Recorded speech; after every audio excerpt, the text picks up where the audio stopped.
Campers, it's Friday and today's the last day of Messy Art Camp. I hope you've had fun. I know I have, coming up with these ideas and doing them with you. Today we're going to be doing three things. The first one is painting with confetti, which is always fun and messy. And then we are going to be, what are we doing? Oh yes, we're going to be creating a stained glass jar. And then we're going to finish up our flower dyed pillows. I'm going to be making a pincushion. Okay, so let's get started. You are going to need the white confetti. There's a bag of it in your supplies. You're also going to need some of these strips of paper. Now you may have used some of these in your seed bombs, but that's okay. It doesn't take that much to really make this go.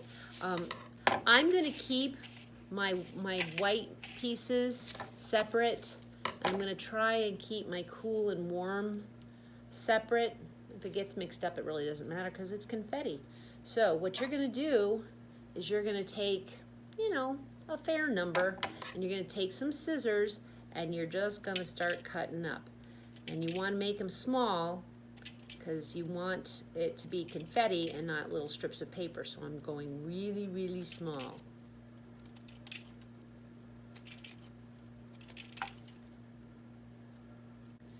If it's too hard to cut, that just means you've got too many pieces of paper. Pull some aside. You've got nothing but time.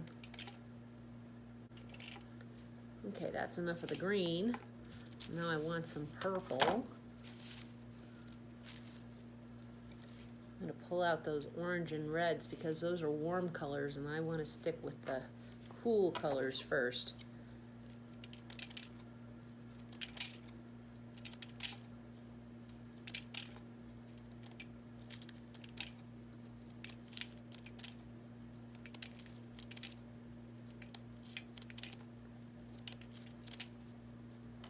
And then I'm going to grab some warm colors. Pulling out the greens and the blues. And I've got oranges and yellows and reds. And I'm going to make another pile. So now I have a pile of green, I have a pile of purple and blue, and I have a pile of orange and red. And I've got my mostly white with some other ones kind of mixed in, but that's okay. Now, in your bag, you should have a nice stack of colored papers. So you can pick a color, any color. You can do all of them. And you're going to take your glue bottle. I turned my glue bottle upside down and put it in a cup so that it stays where I'm not going to have to squeeze it too hard to get the glue out. I've got about that much glue left after my other projects, and that should be enough. Don't forget to send this back to me because I refill these. So I'm going to open up my glue and I'm just going to go crazy with some design. I'm going to go squiggly. Ooh, I got to squeeze hard. Make some dots and some squiggles, and it doesn't matter. I'm squeezing hard here. Oh.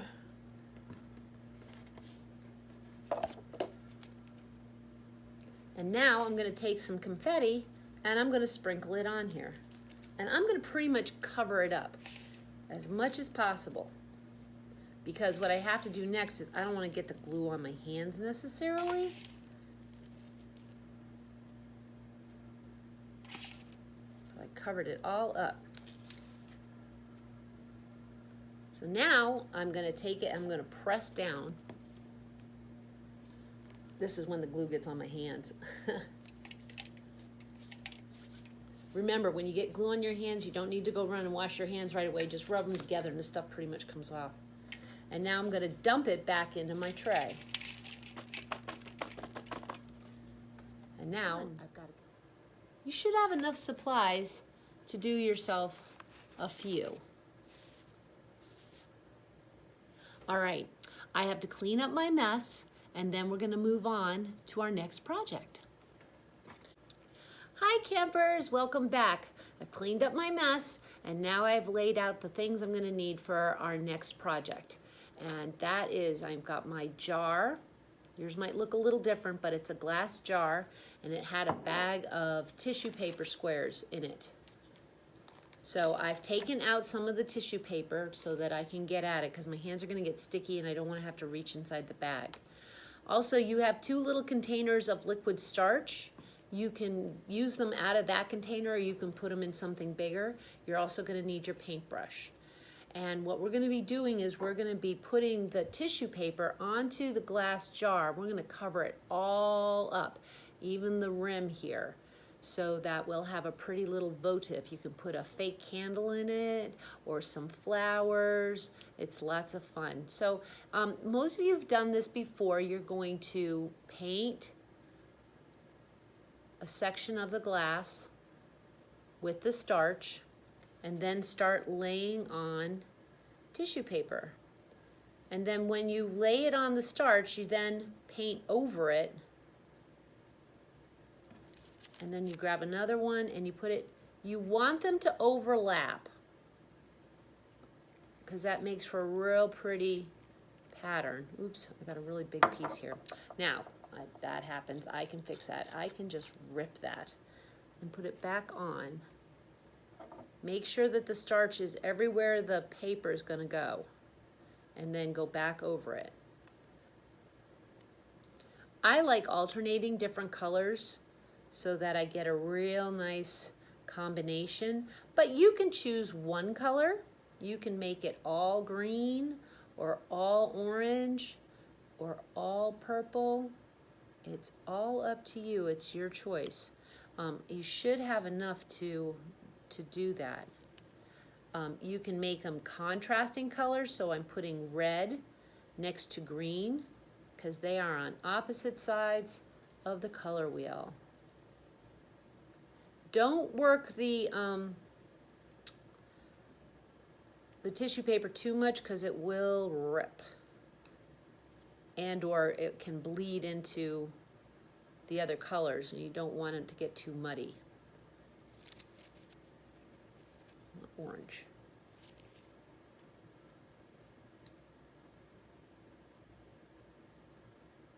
Yeah, see, I've got some. Don't forget the bottom.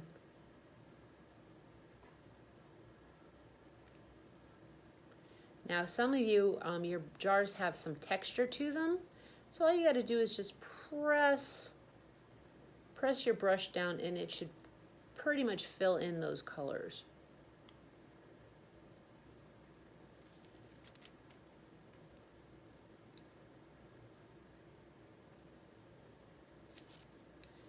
Now you might find that you're getting to that place where it's like, I got no place to hold on to anymore. And that's fine. You can put it down and come back later when it's dried up a little bit, and you can hold on to it. I'm gonna keep going here. If you find that you messed up and it didn't overlap, just get another piece the same color and move it over so that you're making sure that you get that overlap, because that's real important.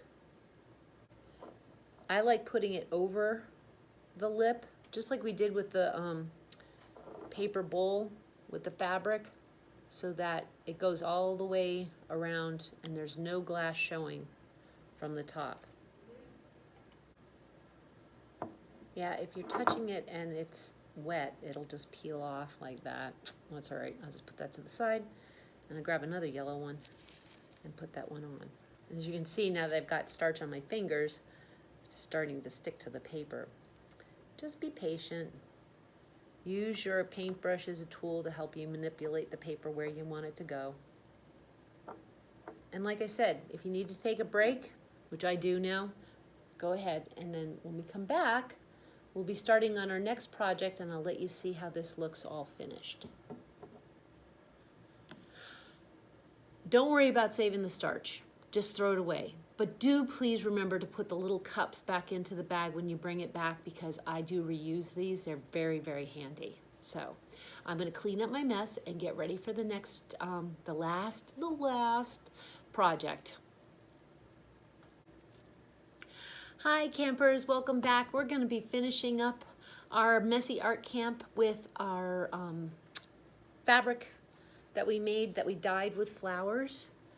So here is my first one. I've scraped off most of the plant material from the back. And I'm doing that to this one here. I left it on to dry in the hopes that more of the ink would soak in, not the ink, the dye, the natural dye from the thing. So I'm just using my fingernail and scratching off the plant material and then putting it, ooh, that smells so good. That has the mint leaves on it. I hope you were able to find some herbs. Now I'm going to be making a pillowcase. So I'm going to need my cotton balls, and I've unwound these so that they're a little more fluffy. And you do that by taking the cotton ball and just sort of like pulling it apart. You'll notice they're kind of like rolls. And if you can find where the roll starts, you can just pull it apart and unroll it. And that makes it a little more fluffier and less lumpy. But, you know, if you want to leave them as cotton balls, it works just as well. Okay? You should have enough to make a pillow. Okay, so I'm taking the ones that have the circle on them, and I am going to line up the circles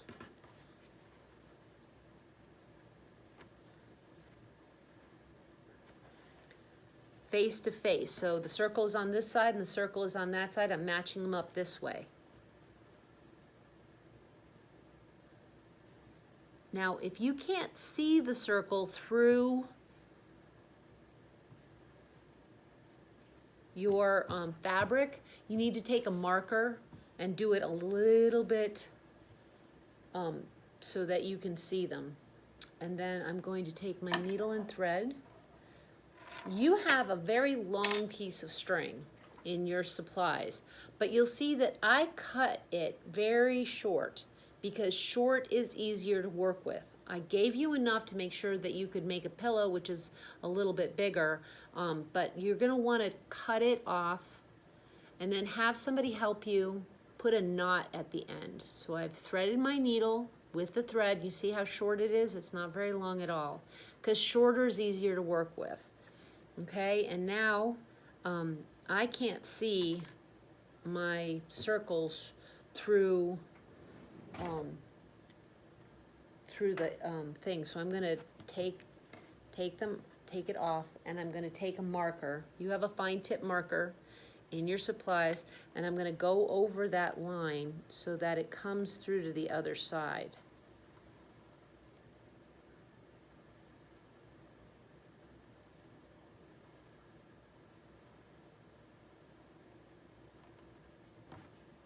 Yes. Now I'll be able to line those up. If you have some straight pins, it's sometimes helpful to use a straight pin to hold your fabrics together, but you don't have to. So now I'm just going to start going in and out and in and out with my needle on the circle. Try to make the stitches small, but you can always go back and put more stitches on. I've been known to stitch it around and then stitch around again. You just don't want the fluff to come out. So I made a couple of stitches and I pull my needle through. Once you start stitching, it'll hold your circles in place. And if mommy or daddy have a sewing machine, you can always just run it up on the sewing machine. Just remember though that you're gonna go almost all around, not all the way around. You leave yourself about 2 inches opening. And I'm gonna show you why when I get around.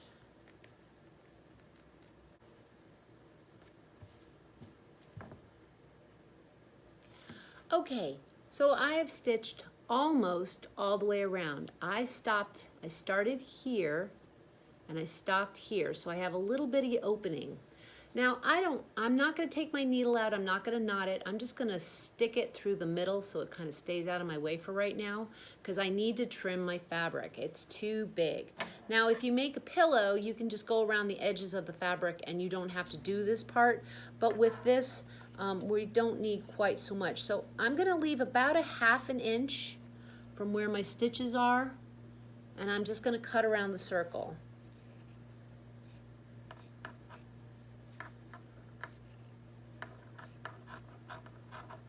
You may need to ask for help with this because fabric sometimes is tricky, and be very careful because you're using very sharp scissors.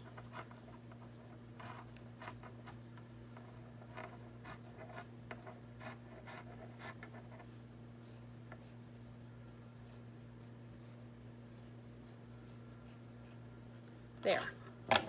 And now I can just throw this fabric away. So now I'm going to take my needle out again because I need to work with the thing. Where that little hole is, and just let my needle fall off, it's fine. Where that little edge, that gap is, I'm now going to turn my pillowcase, my pin cushion inside out. The bigger the opening, the easier it is to turn it inside out. But the smaller the opening, the easier it is to hide the opening. So, you know, do with as you will. I'm going to pull it all out so that I have basically a pouch.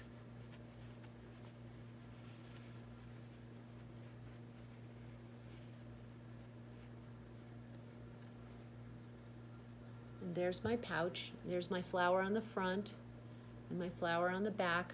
I put my circles where I liked it best. And now I'm going to take my fluff and start stuffing.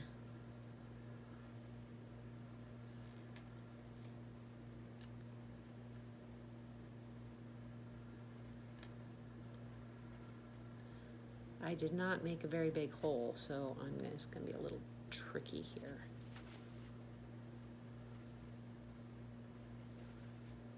Stuff, stuff, stuff, stuff, stuff.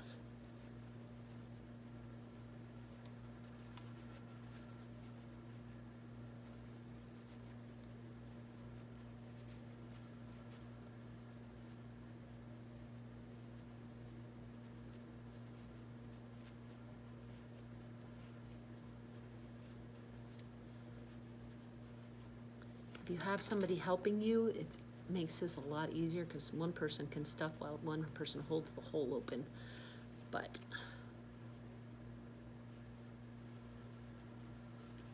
now pin cushions technically need to be pretty dense, and I can tell that mine is not full enough. So I'm going to need to make some more cotton balls.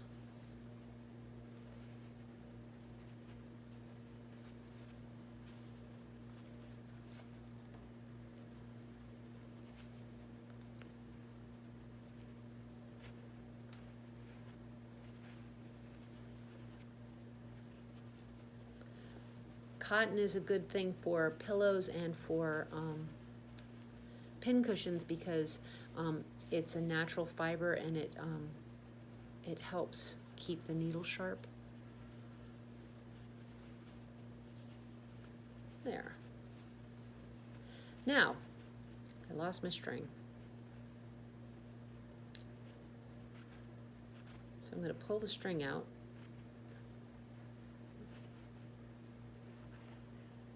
There's my string. The needle fell off. That's okay. I'll just thread it again.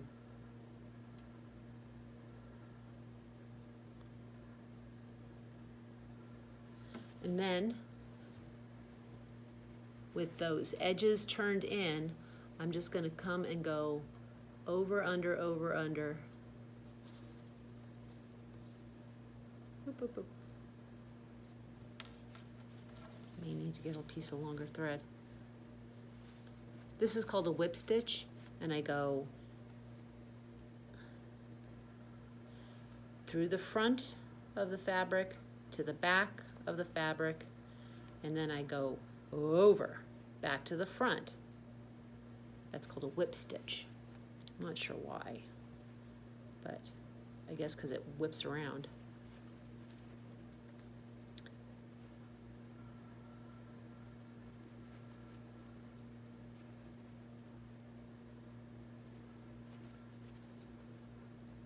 And when I'm all the way there, I'm going to make a little knot.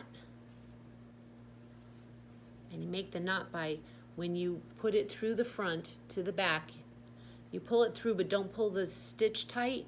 You see that loop right there? I'm going to stick my needle through that loop and then pull it. And that makes a nice little knot.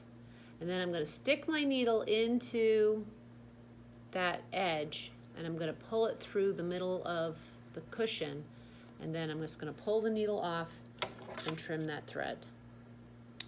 And lastly, if you want, you can take your permanent marker and you can write your name or the year. So I'm going to write Messy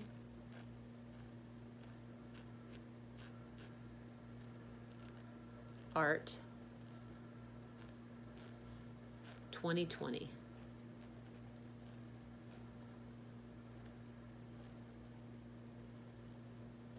To remember me by. So, this week we made a pillow using flowers for dye. We made confetti paintings. We made monsters, and we made bookmarks. We made a fabric covered bowl. We made a stained glass jar. And we made seed bombs. You guys did a great job. I hope you had as much fun as I did. I can't wait to see you in the fall. Bye-bye.